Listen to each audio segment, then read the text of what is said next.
Nunca imaginei que o fim do meu casamento seria anunciado como se fosse uma decisão de comitê. Mas foi exatamente assim que aconteceu. Eu estava sentado em uma cafeteria quando Sofia, minha esposa, resolveu comunicar que queria o divórcio ali mesmo, na frente das amigas dela. Mesa cheia, risadinhas disfarçadas, olhares de expectativa. Para elas, aquilo parecia mais um evento social do que o encerramento de uma vida a dois. Nenhuma vergonha. Nenhuma reserva. O clima deixava claro que todas esperavam a mesma coisa, que eu perdesse a postura, discutisse ou implorasse para ela reconsiderar. Em vez disso, eu apenas agradeci pela decisão coletiva, levantei e fui embora. O que elas não sabiam é que eu já tinha em mãos provas de tudo que vinha sendo articulado havia meses. Tenho 37 anos. Sou Rashad. E fiquei casado com Sofia por 7 anos. Durante muito tempo, nossa relação funcionou de verdade. Não era perfeita, mas era sólida. Ela sempre foi movida por ambição. Eu, por estabilidade. Enquanto eu assumia as contas da casa e a hipoteca, ela se dedicava a construir sua carreira como consultora. Era um acordo silencioso, mas eficiente. Nós éramos parceiros. Eu não era o tipo extravagante, nem o mais sociável da sala, mas sempre estive presente. Eu ouvia. Eu apoiava. Eu acreditava nos planos dela, mesmo quando pareciam distantes. Só que, cerca de um ano atrás, algo começou a mudar. Sofia entrou para um grupo de desenvolvimento profissional que incluía Ethan, Madeline e Claire. No começo, parecia apenas mais uma iniciativa para crescer na carreira. Mas pouco a pouco, a rotina dela foi se transformando. Chegava em casa cada vez mais tarde. Passou a se vestir de um jeito diferente. Falava constantemente sobre ampliar contatos, círculos e oportunidades. Essas pessoas, que antes apareciam esporadicamente em algum brunch de fim de semana, passaram a estar sempre por perto. Sempre mandando mensagens. Sempre influenciando decisões. A mulher que costumava se acomodar comigo no sofá à noite começou a tratar nossa casa como se fosse apenas um lugar de passagem. Era como se eu tivesse virado um detalhe inconveniente na própria vida que ajudava a sustentar. E foi exatamente aí que eu comecei a prestar atenção em coisas que antes eu ignorava, conversas, comportamentos e sinais que, mais tarde, fariam todo aquele anúncio público fazer sentido. Eu ignorei os sinais no começo.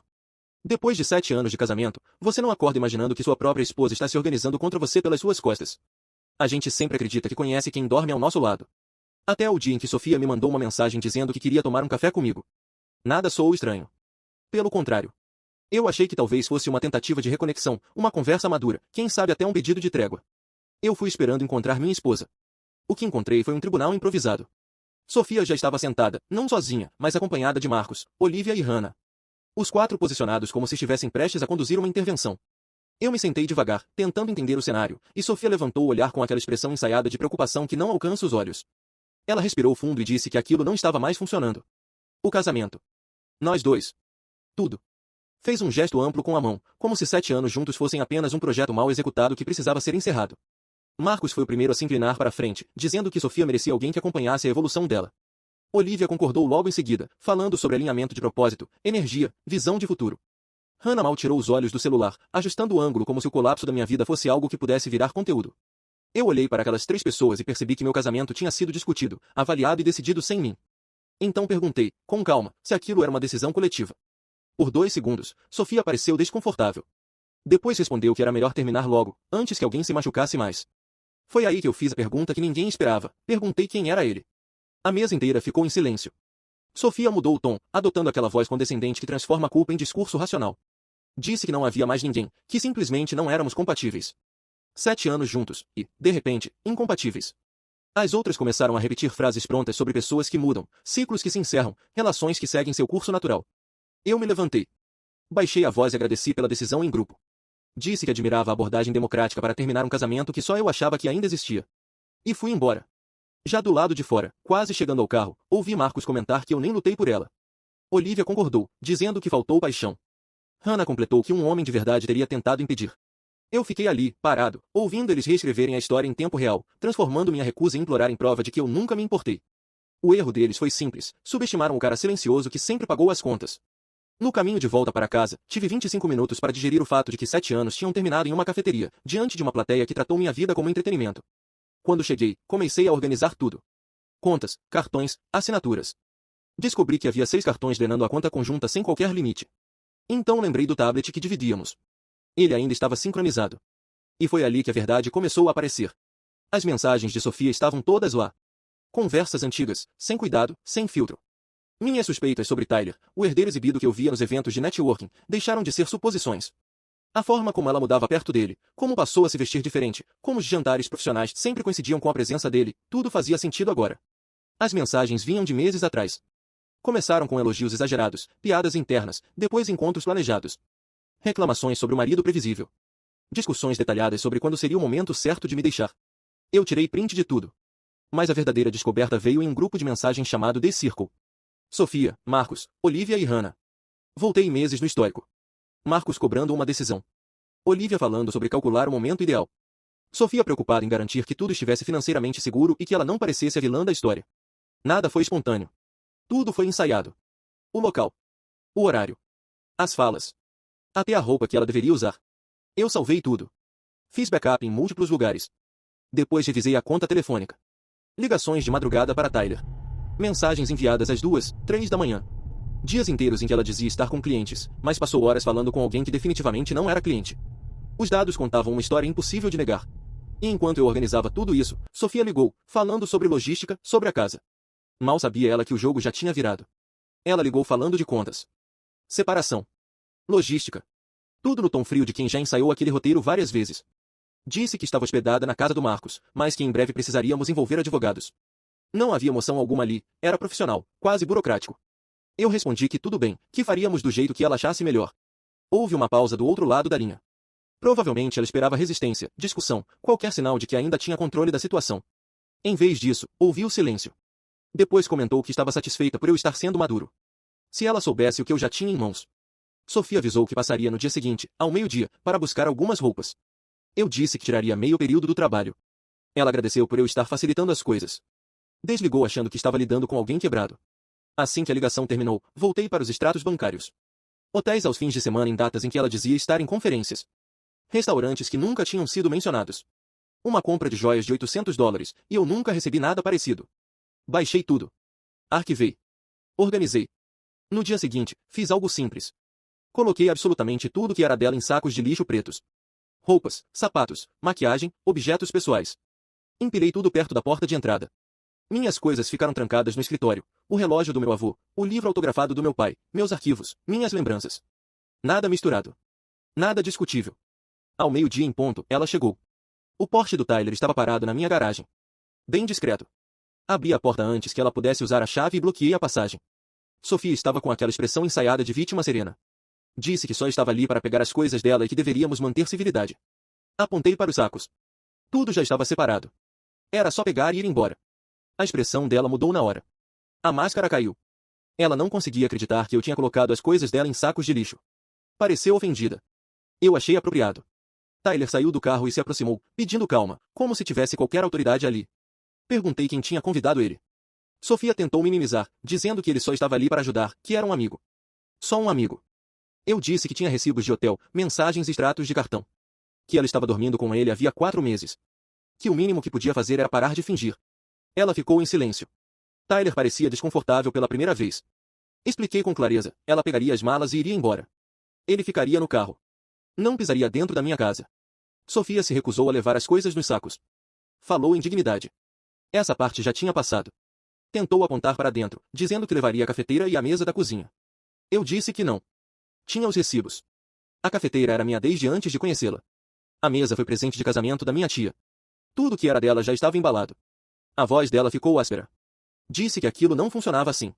Eu disse que funcionava, sim. E que, se ela quisesse discutir, podíamos chamar a polícia. Eu tinha o dia todo. Tyler colocou a mão no ombro dela e sugeriu que ela levasse o que já estava separado. Eu ri. Agora ele dava conselhos. Perguntei se ele sempre ajudava amigos a se separarem ou se aquilo era um serviço exclusivo. Ele gaguejou. Então deixei claro, ele estava em propriedade privada. Tinha 30 segundos para voltar ao carro antes que eu chamasse a polícia e explicasse por que o amante da minha esposa estava ali sem convite. Ele recuou. O mesmo homem que teve coragem de se envolver com uma mulher casada não conseguiu sustentar uma confrontação direta. Disse que esperaria no carro e foi embora. Sofia observou ele se afastar. O rosto dela mudou de choque para raiva pura. Me chamou de covarde, mesquinho e controlador. Disse que todos saberiam quem eu realmente era. Eu respondi que ótimo. Que contasse para todo mundo. Que postasse nas redes sociais. Que dissesse que me traiu e que, mesmo assim, eu não implorei para ela ficar. Eu estava perfeitamente confortável com essa versão. Ela pegou 2 malas, pesada demais para uma pessoa só, mas orgulhosa demais para fazer 2 viagens. Disse que ouviria dos advogados dela. Eu disse que estava aguardando. Os meus já tinham cópias de tudo. Antes de sair, ela parou e perguntou se eu tinha salvo as mensagens dela. A nuvem é um lugar incrível quando alguém não entende como funciona.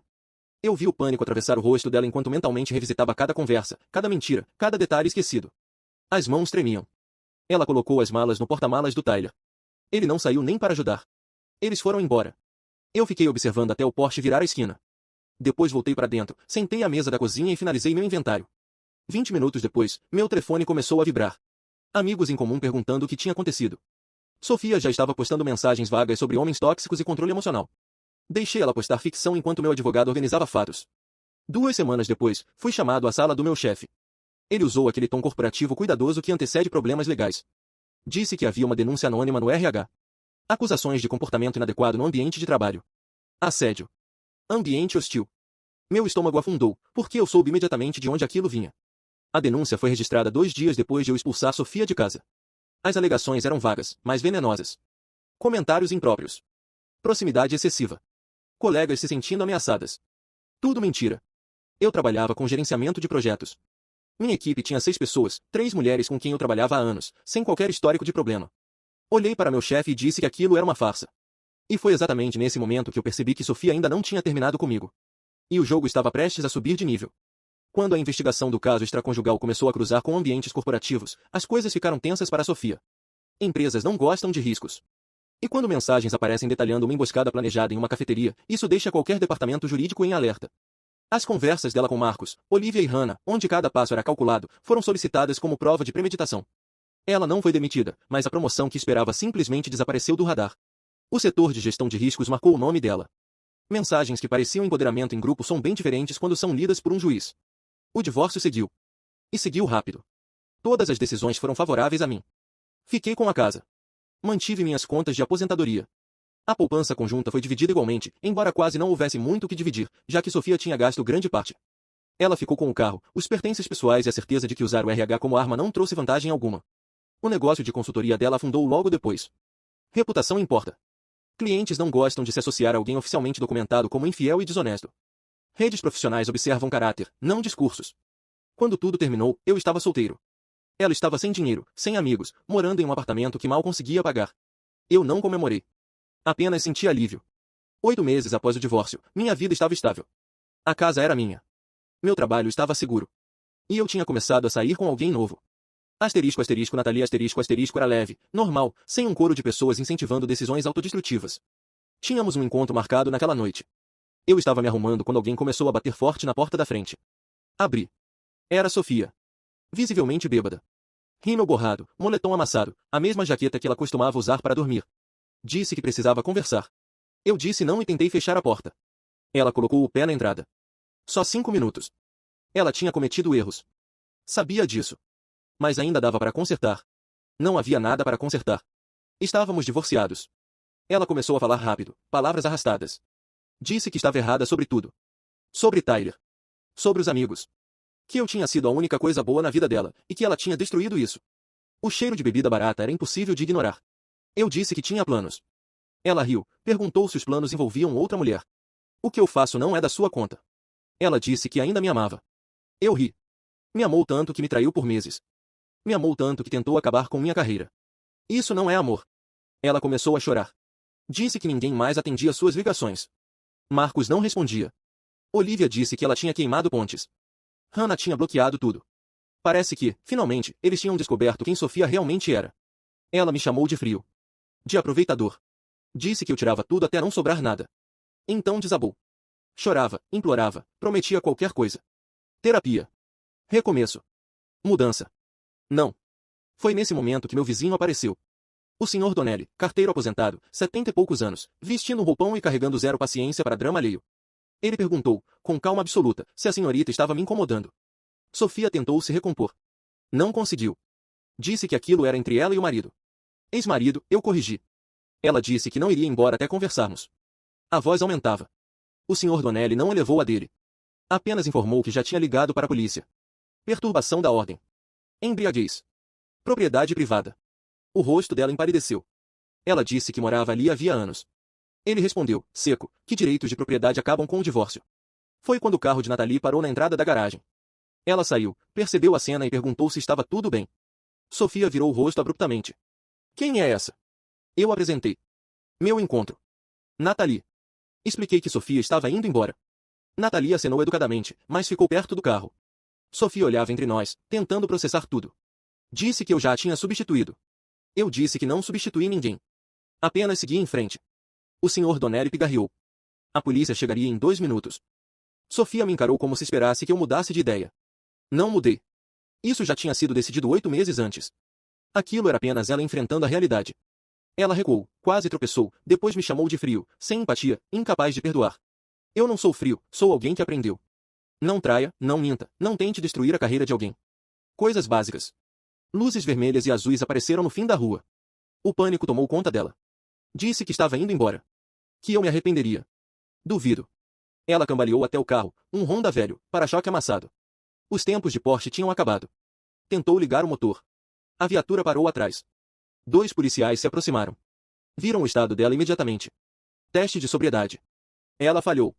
Foi algemada e colocada na viatura. Um dos policiais se aproximou de mim e perguntou se ela estava me incomodando. Expliquei que era minha ex-esposa, apareceu embriagada e se recusou a ir embora. Ele perguntou se eu queria registrar ocorrência por invasão de propriedade. Eu olhei para Sofia, agora sentada no banco traseiro, finalmente em silêncio. E naquele momento, eu soube. O capítulo tinha se encerrado de vez. Ela estava no banco de trás da viatura, cabeça baixa, rímel escorrendo pelo rosto. A mesma Sofia que, meses antes, estava sentada em uma cafeteria com Marcos, Olivia e Hannah, anunciando para uma plateia que meu casamento tinha acabado. Eu não senti raiva. Nem satisfação. Apenas disse ao policial que não precisava de mais confusão naquela noite. Que só a levasse embora. Ele assentiu. Ela seria detida por dirigir embriagada. Nada além disso. Já era o suficiente. A viatura partiu, as luzes desapareceram na esquina, e o silêncio voltou. O Sr. Donnelly entrou para a casa dele, missão cumprida. Eu caminhei até Nathalie, que ainda estava parada perto do carro. Ela quebrou o silêncio primeiro, com um meio sorriso. Bom, isso foi interessante.